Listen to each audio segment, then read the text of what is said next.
meus irmãos. Meu nome é Deusa Nogueira, sou trabalhadora do Centro Espírita Fraternal Teresa d'Ávila. Estamos hoje aqui com mais um momento, um encontro com o Evangelho de Jesus. Antes de iniciarmos o nosso encontro, o nosso estudo, vamos fazer uma prece. Deus, Pai de todos nós, Jesus, Mestre, amigo, irmão incomparável de nossas vidas, estamos reunidos, Senhor, neste momento, para estudarmos o Teu Evangelho, traduzido pela generosidade da doutrina espírita, para que possamos, Senhor, aprender contigo como viver melhor, como aproveitarmos mais a nossa vida, o nosso tempo. E assim, Jesus, rogamos que possa ser em Teu nome, que possa ser em nome de Teresa d'Ávila, Ubirajara, Rafael, Francisco de Assis, mas que seja sobretudo em nome de Deus, nosso Pai, que nós rogamos a permissão para darmos por iniciado mais um encontro com o Teu Evangelho. Que assim seja, graças a Deus. Bem, amigos, estamos estudando o capítulo 12 de O Evangelho segundo o Espiritismo, que é Amai os vossos inimigos. Estamos estudando o item 6, que fala sobre os inimigos desencarnados. Então, nós vamos ler o texto e vamos conversar um pouquinho. Pode-se, portanto, ter inimigos entre os encarnados e entre os desencarnados. Os inimigos do mundo invisível manifestam a sua malevolência por obsessões e subjugações, às quais tantas pessoas estão expostas e que são uma variedade nas provas da vida. Essas provas, como as outras, ajudam o desenvolvimento e devem ser aceitas com resignação, como consequência da natureza inferior do globo terrestre. Se não existissem homens maus sobre a terra, não haveria espíritos maus ao redor da terra. Portanto, se devemos usar de indulgência e benevolência para com os nossos inimigos encarnados, devemos proceder igualmente com aqueles que são desencarnados. Então vamos parar nesse parágrafo para vermos qual é a lei.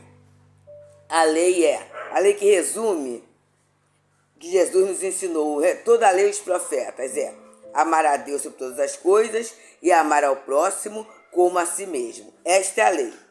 E aí a gente começa a pensar na nossa dificuldade em executarmos, em praticarmos esta lei. Porque quem é o nosso próximo? É um filho de Deus como nós. Só que a gente dificilmente consegue entender assim. A gente acha que o nosso próximo é aquele que pensa como a gente, não é? Aquele que é do mesmo partido, que é da mesma religião, que às vezes até da mesma etnia, não é? A gente tem muitos argumentos de distanciamento dos nossos irmãos. É aquele que professa a mesma opinião, só que a lei não fala isso. A lei diz que todos fazem parte dessa nossa família. Se Deus é nosso Pai, todos fazem parte da nossa família e a família universal. E mostra a singularidade. Nós somos únicos.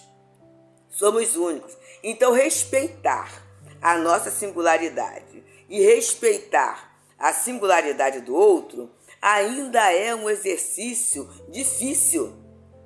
A gente deseja muito a subordinação do outro ao nosso ideal, ao nosso ponto de vista, né? É a situação de converter o outro para que o outro vibre, ou pense, ou sinta, ou fale do nosso lado, do nosso jeito.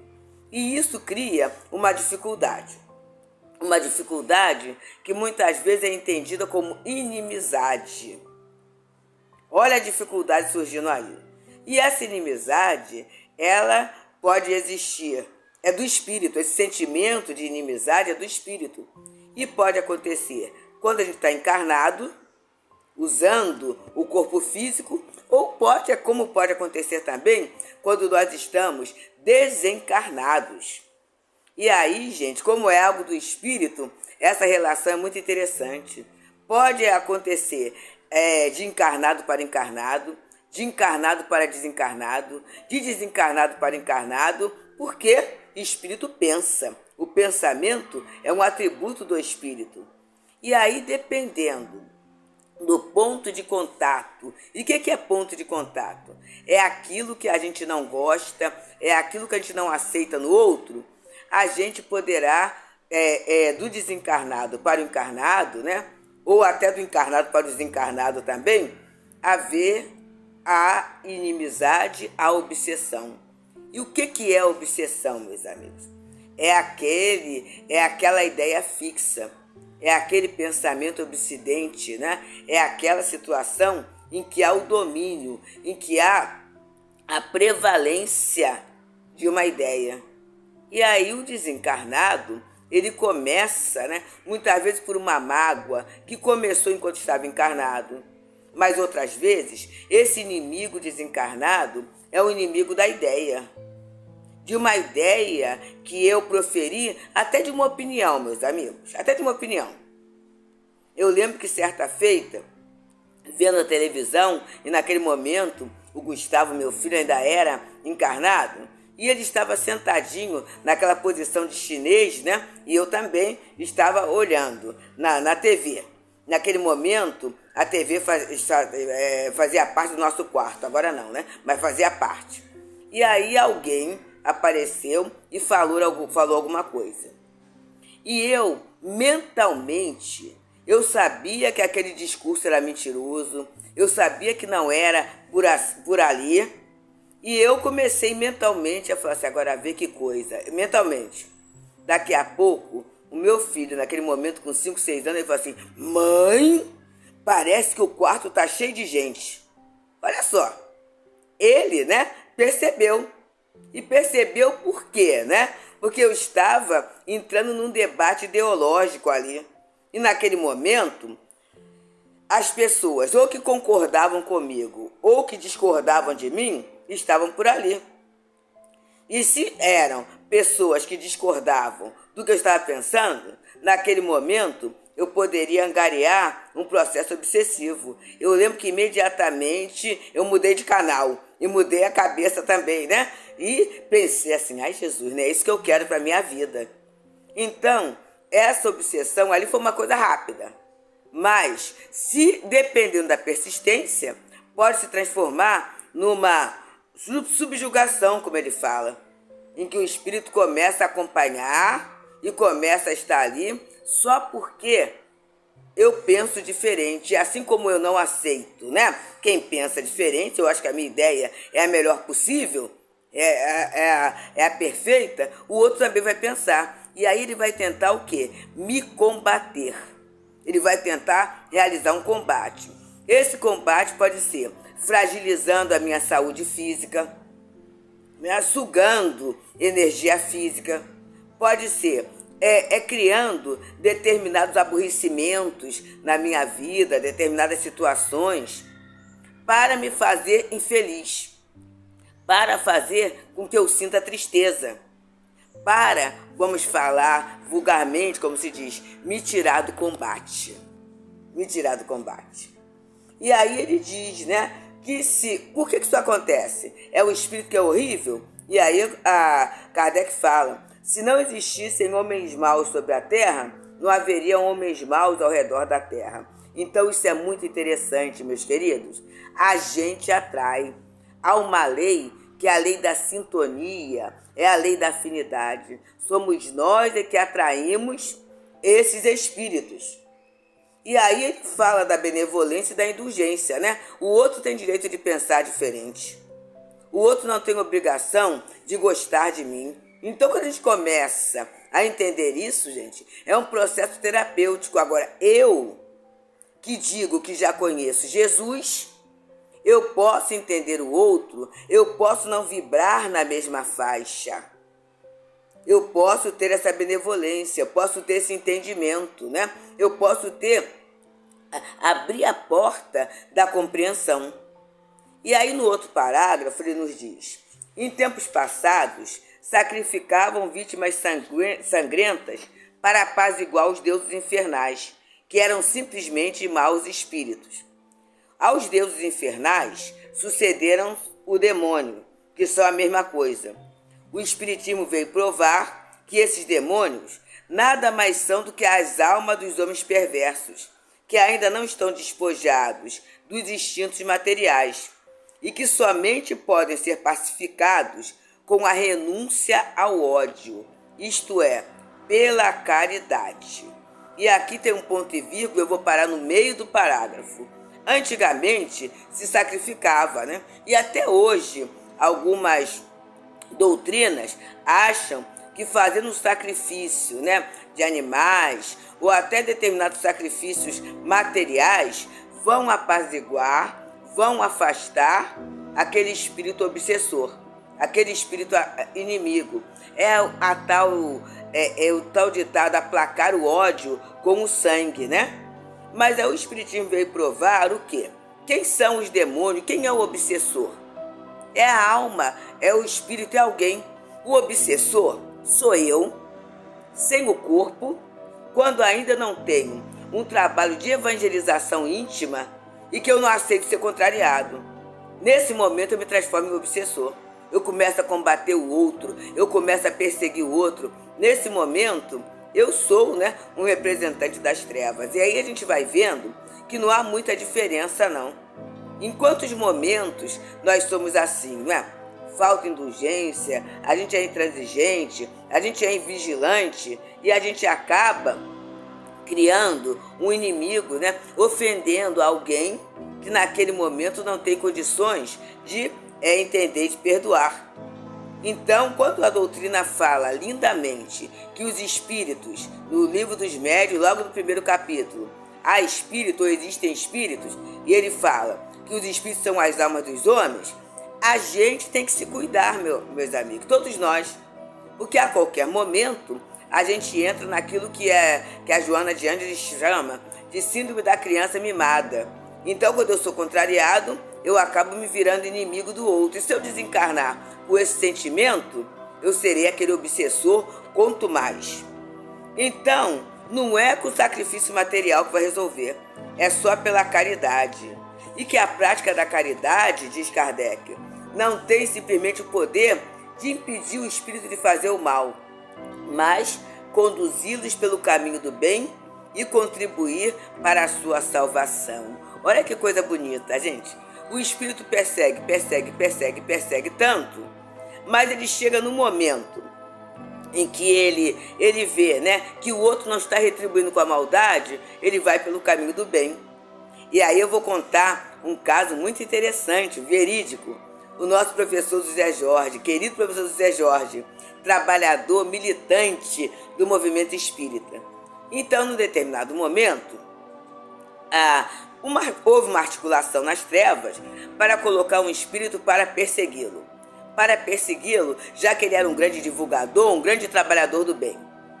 E aí, passou um tempo, e num dia, esse espírito se apresentou através da mediunidade, né? Numa reunião mediúnica. E ele disse, né? Olha, estou desistindo, porque eu fui mandado para persegui-lo onde você fosse. Mas, na verdade, você ia para quê? Era para as escolas, na tarefa de ensino, e para a casa espírita, para fazer as pregações, as palestras. E eu acompanhando. Eu acabei aprendendo tanto que eu estou mais culto e me tornei espírita. Olha só, gente. Olha que coisa interessante. Então, na verdade, né, pela posição do professor e não vibrar no mal, né, estar sempre trabalhando. E aí essa questão do trabalho, meus amigos, é uma grande defesa para nós. A gente não imagina, e vamos falar aqui do Teresa d'Ávila, o que o trabalho do Café com Fé, em que a gente se voluntaria e a gente todo domingo está ali de manhã para levar um singelo cafezinho da manhã para aqueles companheiros que estão em situação de rua.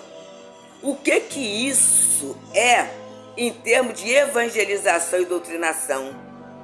A gente não imagina, meus amigos, naquela hora em que a Dilene, a nossa querida Dilene, coloca lá a lista dos gêneros para a composição das cestas básicas e que a gente contribui com o que a gente pode, seja o quilinho do sal, seja o feijão, seja o óleo, seja o arroz, seja o açúcar, como a gente está ajudando na pacificação do ambiente. Vai lá para o Núcleo Espírita Pedro e Paulo. Aquelas famílias recebem. Quantos amigos espirituais a gente angaria porque abençoam aquela cesta e a gente participou de alguma maneira. Então, na verdade, a gente, quando faz isso, a gente está ganhando amizades espirituais.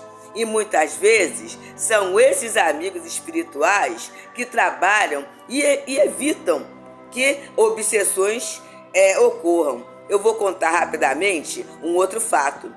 Naquele momento, o nosso altivo, o presidente do Leon Denis, saía do centro.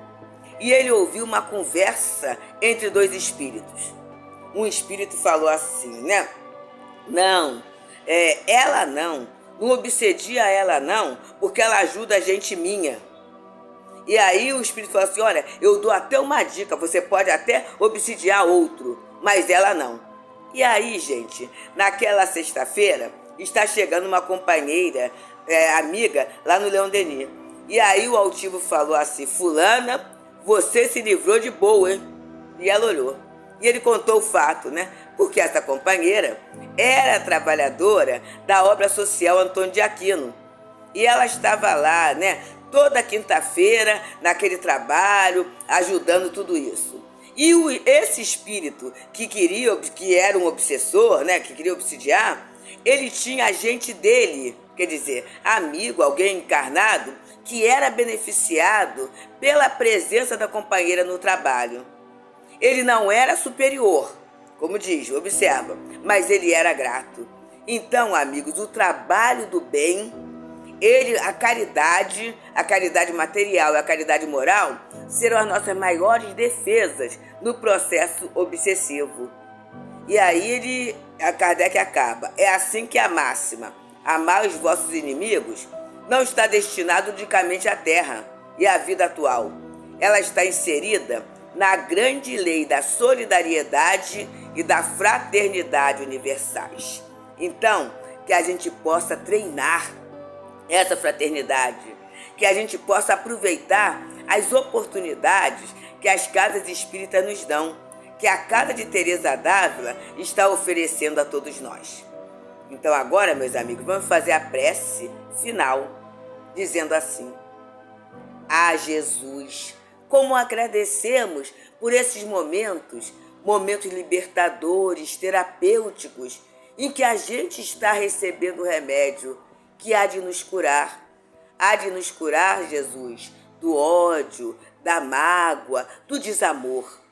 Abençoa todos nós, Senhor, e que os espíritos responsáveis pela Casa de Teresa d'Ávila, Ubirajara, Rafael, Francisco de Assis, possam sustentar em cada um de nós o propósito do bem, o propósito do amor, o propósito da amizade, da fraternidade e da solidariedade. E assim, amado Jesus, que seja em teu nome, seja em nome de Teresa d'Ávila, Ubirajara, Rafael, Francisco de Assis, mas que seja, sobretudo, em nome de Deus, nosso Pai, que nós possamos dar por encerrado este pequeno encontro com o teu Evangelho no dia de hoje. Que assim seja.